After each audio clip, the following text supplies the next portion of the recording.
All right, good morning, everyone. Welcome to the BCAG Board of Directors meeting for September 23rd, 2020. Please join me in salute the flag of our nation. Please salute, pledge. I pledge allegiance to the flag of the United States of America and to the republic for which it stands, one nation, under God, indivisible, with liberty and justice for all.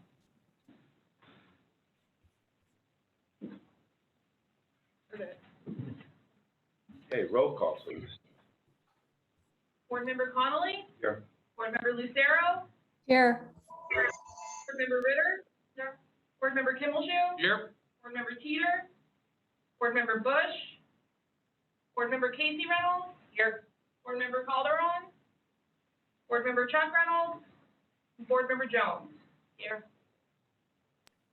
Okay. I just was wondering if Catalina Sanchez was on because she said she was going to be here for Angel. She is not on right now. Okay. All right. Would anyone on the board like to pull an item from the consent agenda? Chair Connolly, I just want to make sure everybody received the revised agenda item number 4, the consent agenda. It was additional work element for North Valley Rail project. So. Yeah. Okay. On our agenda, electronically. Any public comment on the consent agenda? None. Move to approve. Second.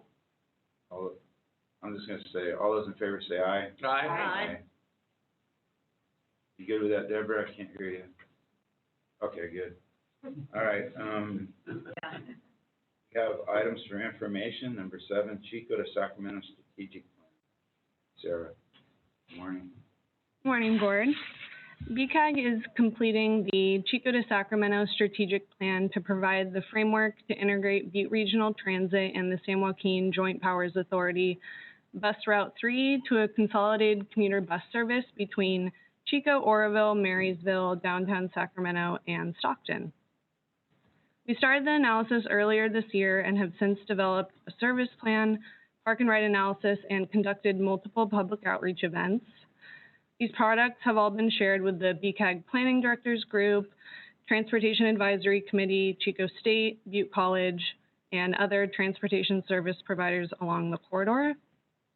The service plan provided the framework for the proposed route to serve both commuters and time train connections, which includes 9 weekday trips in each direction between 4:45 a.m. and 10 p.m.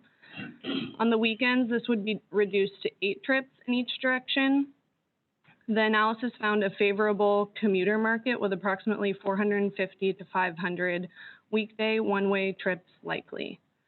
Based on the anticipated ridership estimates, the estimated weekday fare box revenue would be $2,600 with an average ticket price of approximately $5.50. The fare box analysis indicates the fare revenue will likely fall short of anticipated operating costs.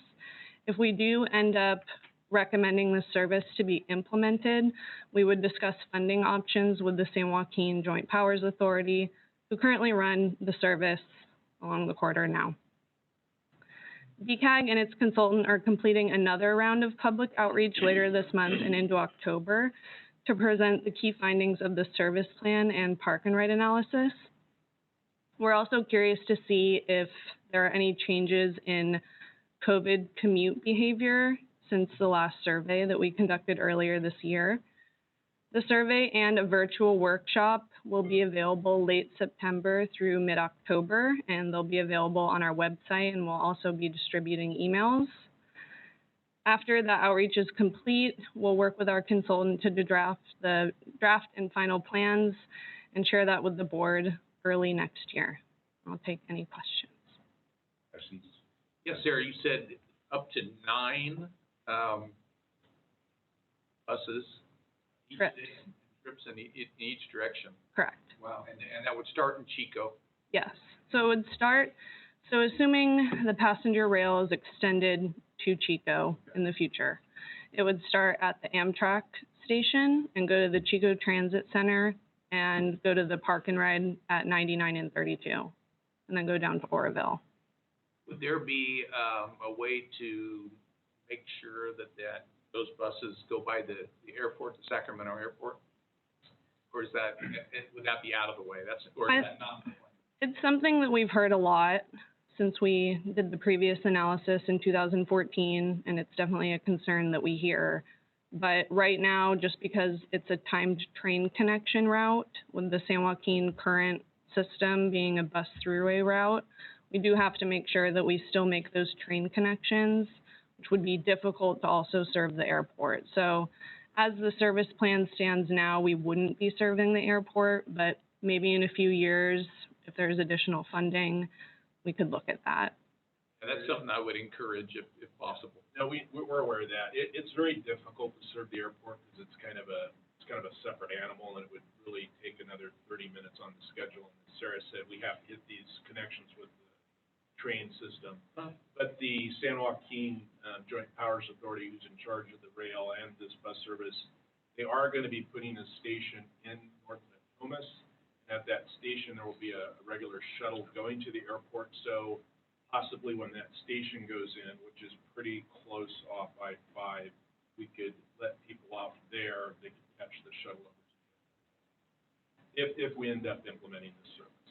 Yeah, I just think it's very important to make that connection. Mm-hmm. Because I believe, I don't have any statistics or anything, but I believe that would be something that people would use a lot if that was available. So there are other service providers that provide access to the airport from where we would be serving in Sacramento. So they could take our bus down to Sacramento and then hop on another bus to get to the airport. Or take an Uber. This means the train service is out to Oroville? No. This is a kind of a separate service in parallel to the train service. Currently, as Sarah said, the San Joaquin Rail operates this Route 3. It's the throughway bus, and it goes between Redding and Stockton currently.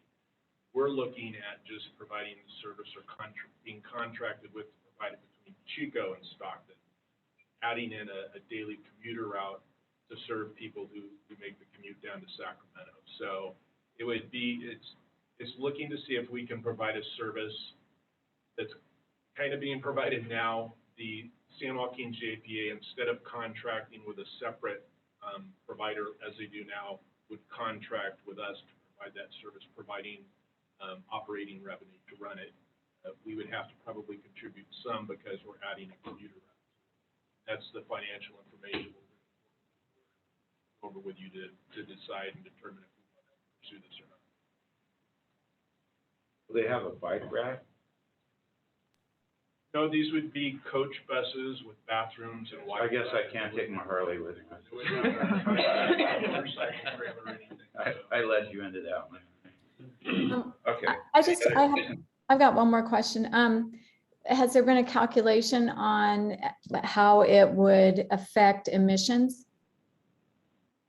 We If this haven't was to done, go- yeah, that's a good question, and we haven't done that type of analysis yet, but it's proven that by taking cars off the road that we would be reducing VMT and therefore GHGs, but I don't have an exact number for you. Is that a calculation going to be taken into effect as to whether or not it could offset the cost? We could provide that information when we get to kind of a final report that we bring before the board to provide you with that information. And that's good information that we would provide the state agencies as well if we're seeking additional funding for this service. Mm-hmm. Okay, I was just curious about that. All right, thank you. Anybody else have any questions? Thank you very much. Thanks. Next up is Butte Regional Transit fourth quarter progress report. Jim. Morning. Good morning, Board. Quarterly, we give updates to keep the board informed of how the system's operating. It allows us to kind of keep track, catch anything before anything major might happen. We can see the trends that are going on. We actually break it down into the four 4 different operating systems: fixed route, paratransit, urban, and rural. Comparison, being the fourth quarter, this is also going to be the annual report for the year, not just a quarterly, but we also look at the annual for the year since it's the last one. Comparisons have been pretty difficult over this time, considering the last 3 years we've had major events that have impacted our system. 3 years ago, we had the Camp Fire, which completely gutted our Paradise routes. Then last year, COVID hit hard during the last quarter of the year. And then this past year, the whole year was affected by COVID, had its full impact. And so it's been pretty hard making comparisons that actually meant a lot. It's been challenging. Also, because of the uncertainties of what was going to happen during the pandemic year, it made estimating our budget particularly challenging. So a lot of the budget estimates will not meet the actual projections. The overall loss of fare revenues, and because of lower ridership, because of the pandemic, meant all but the rural fixed route system fell short of their fare box recovery requirements. In June of 2020, the Assembly passed a bill waiving the fare box requirements for this past year. And then in July of this year, they extended that throughout to the end of the 22-23 fiscal year. And so all fare box requirements have been waived and for that time. The 2021 fare box has been supplemented by the CARES Act. So we are able to meet fare box from last year because of funding, additional funding from the CARES Act. Although COVID hit during the final quarter of the last year, like I said, its full impact was this year, and overall reflected completely depressed passenger ridership in this past fiscal year. The fixed route service, as far as hours are concerned, remained pretty normal. The only thing that really happened during that was because Chico State canceled in-person classes. We cut routes 8 and 9, which are our student shuttle routes. We cut those in half, from half-hour service to hourly service. Other than that, the hours on the fixed route remained relatively unchanged. Unlike fixed route, though, paratransit saw a huge decrease in hours because it's on demand. People call and schedule rides, and we base the hours on the number of rides scheduled. Well, because of COVID, a lot less rides were being taken, and then also the rides that were being taken, we tried to separate passengers as much as possible, and so our efficiencies also went down in that, because instead of putting several people on one bus, we maybe schedule a couple of buses to separate passengers. It's interesting when you look at the chart. I included a chart in there because if you look at the fourth quarter numbers, it actually looks like we're having an increase. We've seen an increase in the fourth quarter on fixed route. On the rural system, we saw an 8% increase in ridership compared to the previous year. In fixed route, urban fixed route, we saw a 44% increase. But you're looking at those in comparison to the first quarter that COVID actually hit. So you say, oh, great, we've had a 44% increase. But that 40% increase was off a quarter that saw 80% decrease in ridership, basically. So I included this chart, which I thought was interesting. You can see the baseline for the first few months before COVID took effect. And that was, basically you're up or down a couple percent here or there. But then in March 2020, when COVID started hitting, you can see every month we were down anywhere from like 56 to 79%. So now that we're having some increases, we are increasing over what we were the previous fiscal quarter, but we're still down about 700% overall. We're at the lowest, we were down over 800%. So I thought that was an interesting chart, so you can really see the effects of it. Even though we will be seeing increases over the next few quarters, it's still going to be a while to get back up to where we were, what we call our baseline. As far as each of the individual systems, for the rural fixed route, it was the one that actually met fare box recovery, because the fare box recovery in that is only 10% requirement, and we had 11.2%. Ridership for the quarter was up 8% from the prior fiscal year, but overall for the whole year, it was down 48%. Passenger fares came in at 83% of our budget. And the expenditures for the service came in at 100%. Because as I said, even though we didn't have as many riders, we were still running the service.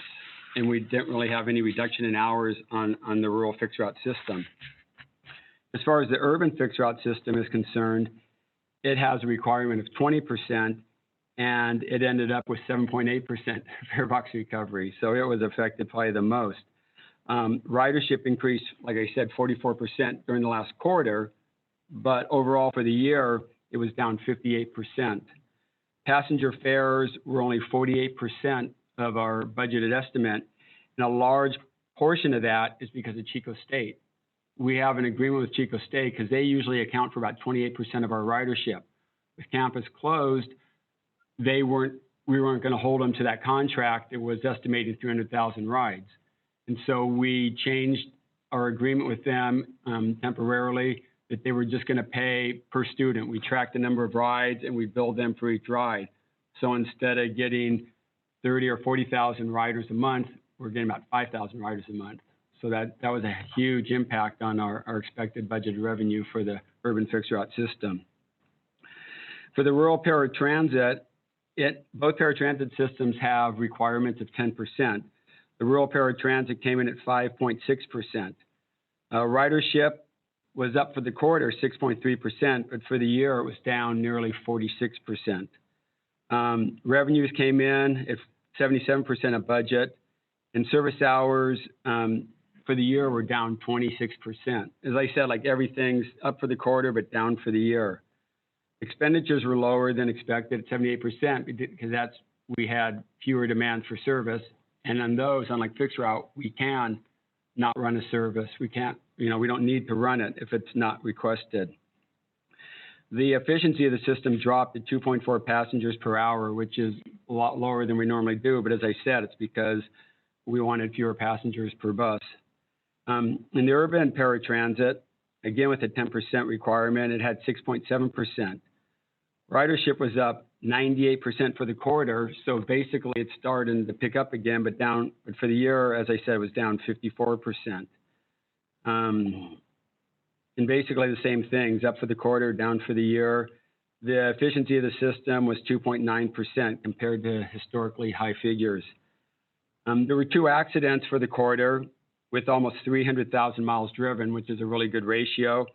And we had 6 valid complaints, which is a reasonable number considering we served over 107,000 riders. So that's the report. Any questions from the board? Pass, was there any public comment? Yeah, go on, Casey. Deborah Lucero with the comment. I just had a quick question. Yeah. Chico State. What we're doing, They're back. right, what we did with Chico State, as I said, we have an annual agreement. It's a 3-year contract we have with them, and we set it, so we track riders for like a 3-year rolling average. And so we can estimate pretty much how many riders we're going to have, and we come up with a set amount so that for budget purposes, they know how much they're going to pay, we know how much to expect. Because of COVID, we went ahead and amended that agreement for the remainder of this contract, which is actually up at the end of this fiscal year to track per rider. And that was what we did last year. We agreed to continue that for this year, even though they're back in class. No one knows exactly what's going to happen, what the ridership will be. So we agreed to continue that for this semester and probably through the end of the fiscal year. And then at that point, we'll renegotiate the contract and come with a new one for the following fiscal year. Deborah, you have a comment? Yeah, I think I was going to ask about what type of complaints do we typically get? Is it just about, hey, I can't catch a bus in my area, or what are the typical complaints that we get?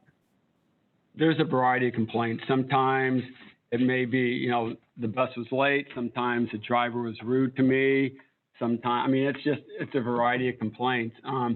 One thing that I will say is we have security cameras on all our buses. On our fixed route buses, we have like 8 cameras.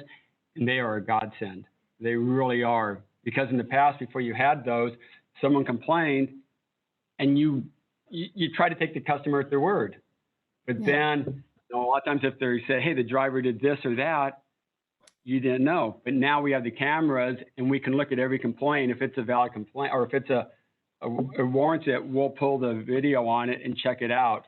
And I must say, I commend our drivers. I'd say 90% of the time, it exonerates our drivers. If someone complained against the driver, the tapes exonerate the drivers more often than not. And so then it's no longer a valid complaint. The complaint comes in, we investigate it, and if it's valid, then we call it a valid complaint. We get more complaints than this, but these are the ones that were deemed to be valid complaints. Okay, thank you. And just as a follow-up to Casey's, I couldn't quite hear what she said, but I understood it to be about Chico State. Have you figured out if ridership is moving up at Chico State, or is it just too early to know? Too early, because the semester just started within this month, and so we haven't had enough data yet to look at that. Okay, thank you. Any other questions or comments? Any public comments? None. Anybody want to speak? No public comment? All right. Anybody here want to speak public comment? Good. All right. Not the record, but we're close. The next meeting will be October 28th, right here.